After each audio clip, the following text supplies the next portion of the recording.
Long before Gabby Douglas won Olympic gold, another African-American gymnast was blazing the trail. Now she's training the stars of the future. Emily has the story. Girls, when you kick, feel your arms as close as they can be to your ears. Meet Wendy Hilliard, a woman who made sports history. I was the first Black to compete for the United States in rhythmic gymnastics. Rhythmic gymnastics is a relatively recent Olympic event. It uses props like ribbons and hoops in routines. And although other countries had athletes of color, the U.S. didn't. This way. 1, 2. Back in the 1970s, Wendy had to overcome racism to earn a spot on the national team. Good, stretch, stretch, stretch. It was a challenge because I had to sometimes go against situations where if it was a group routine, they didn't want to choose me because I stood out and la la la. So it was unfortunate that I had to go through that.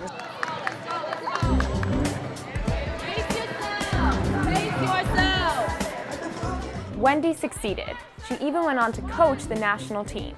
But she never forgot how difficult it was for minority kids to get into gymnastics of any kind. The lack of role models, as well as the cost of equipment and training, often put the sport out of reach. So she started a foundation to turn that around. The goal is really to introduce kids to the sport of gymnastics, to allow them the opportunity to get the benefits of discipline and good health. And if they have the talent to take it as far as they can go, we will support them and make sure that happens. One of Wendy's success stories is Alexis. Good. Now when you finish from here, finish in 5th position releve. I saw these girls before it was like red leotards, but I guess you can call them purple leotards now. I saw these girls in purple leotards and I told my mom, I want to be one of those girls in the purple leotards. And it's something cool to do. I mean, it provides an activity that lets you travel to places that you would never travel to if you didn't do the sport.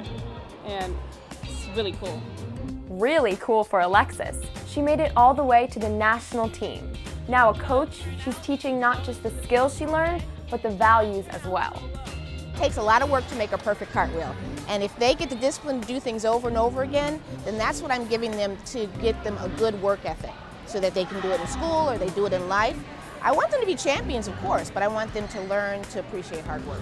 It gives me discipline, a lot of confidence, a physical, nice body. Kind of keeps you out of trouble. You start to do things you're not supposed to when you don't have nothing to do in your house. So I'll be here. I'm learning that you have to be aggressive and don't give up. Gymnastics is a very tough-minded sport. So I would say you'll be a well-rounded person when it comes to making good decisions and stuff like that, with the discipline from your coaches, and also it's just a big learning experience. Another coach with top-level experience is Stacy. After competing around the world, she's now helping these athletes to rise to their potential.